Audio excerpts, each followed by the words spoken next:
I am sure आपकी life में भी ये टाइम ज़रूर आया होगा जब आपने पब्लिकली कुछ बोला हो या फिर आप पब्लिक में कुछ बोलने वाले हों। तो ये तो चीज़ होगी कि आप नर्वस हुए होगे या फिर आप नर्वस होगे। तो आप इस नर्वसनेस को डील कैसे कर सकते हो? सो इसका बस एक ही सोल्यूशन है, कॉन्फिडेंस। तो आप कॉन्फिडेंस बिल्ड कैसे कर सकते हो? So hello everyone, this is Avartika and today I will tell you how to build confidence in public speaking. Public speaking आप जानते ही होंगे। अगर आप पब्लिक में कुछ बोलना चाहते हो या फिर आप स्टेज परफॉर्मेंस देना चाहते हो तो उसमें आप अपना कॉन्फिडेंस कैसे बिल्ड कर सकते हो? आपने जोश जोश में पार्टिसिपेट तो कर लिया, लेकिन अब आपको स्टेज में जाने में बहुत नर्वसनेस हो रही है। तो उस नर्वसनेस को आप डील कैसे कर सकते हो? तो मैं आपको ये सारी चीज़ें इस वीडियो में बताने वाली हूँ, तो अंत तक इस वीडियो में बने रहिएगा। पहली चीज़ आपको जो करनी है, अपने कंटेंट को बहुत ही अच्छे तरीके से पढ़ना है, जानना है कि आप बोलने क्या वाले हो, कैसे बोलोगे, वो पूरा डिसाइड करके रखना है।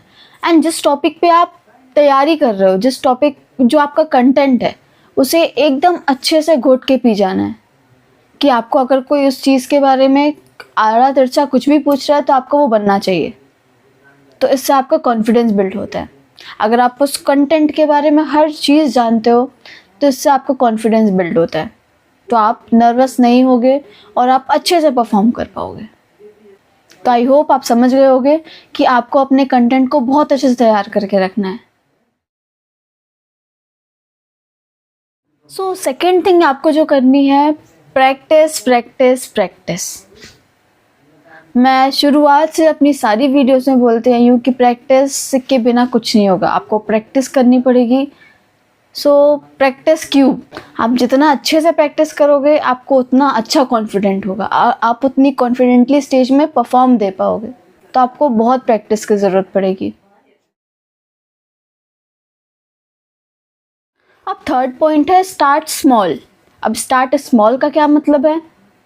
अब स्टार्ट स्मॉल ये बताना चाहता है कि ज़रूरी नहीं है कि आप बहुत ही बड़ी स्टेज परफॉर्मेंस दो तभी आपका कॉन्फिडेंस बिल्ड होगा।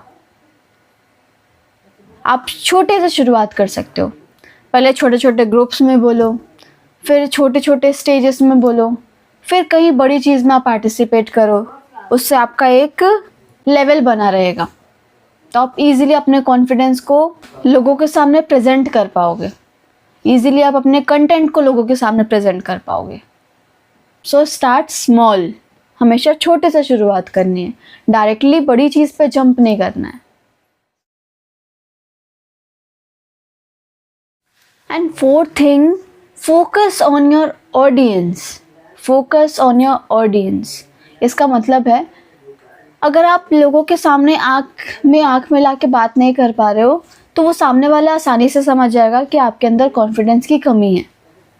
तो आप नर्वस हो, ये आपको 4 लोगों को नहीं दिखाना है।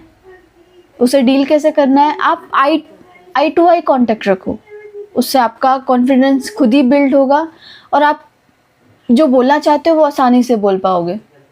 और अगर आप बोल सामने वाले को रहे हो और मुंडी नीचे करके बोले जा रहे हो तो इसमें साफ ही झलक जाएगा कि आपके अंदर कॉन्फिडेंस की कमी है।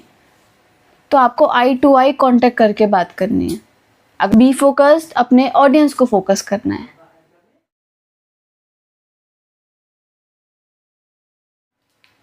एंड फिफ्थ चीज़, मैं आपको ये नहीं बोलूँगी ये वीडियो देखने के बाद आप नर्वसनेस बिल्कुल भूल जाएंगे, आप एक भी नर्वस नहीं होंगे, कॉन्फिडेंटली बोल पाएंगे। See, feeling nervous is very normal. ये बहुत ही नॉर्मल है। इवन जो बड़ी बड़ी पर्सनैलिटीज़ होती हैं वो भी नर्वस होती हैं, है ना। जब वो बड़े बड़े स्टेज शोज करती हैं तो वो भी नर्वस होती हैं। तो feeling nervous is very normal, सभी नर्वस होते हैं। लेकिन आप अपनी नर्वसनेस को डील कैसे कर रहे हो वो मैटर करता है। अगर आप कुछ स्टेज में बोलने जा रहे हो लेकिन आप नर्वसनेस आप सबको दिखा दे रहे हो कि आप बहुत ज़्यादा नर्वस हो, हमें आई टू आई कांटेक्ट करने के ऐसा बोलना है कि सामने वाले को लगे कि हम कॉन्फिडेंट हैं और अंदर से हम ही जानते हैं कि हम नर्वस भी हैं, लेकिन सामने वाले को वो चीज़ पता नहीं चलनी चाहिए। तो नर्वसनेस को डील करने के लिए I have one simple exercise, deep breathing. जब भी आपको लगे कि आप बहुत ही ज़्यादा नर्वस हो रहे हैं पैर आपके ऐसे हिलने लगते हैं, है ना। डीप ब्रीदिंग, लंबी सांस लेनी है, आराम से छोड़नी है। ये एक्सरसाइज आपको बहुत हेल्प करेगी नर्वसनेस डील करने के लिए। और छठवीं चीज़ आपको जो करनी है, learn from your feedback. Feedback बोलेंगे आपके जो रिव्यूज़ होंगे, अगर आपने पुराना कभी पहले शोज़ किए हैं या फिर कभी परफॉर्मेंस दी है, तो उसमें जो पब्लिक से फीडबैक मिला है तो आपको उस पर वर्क करना है।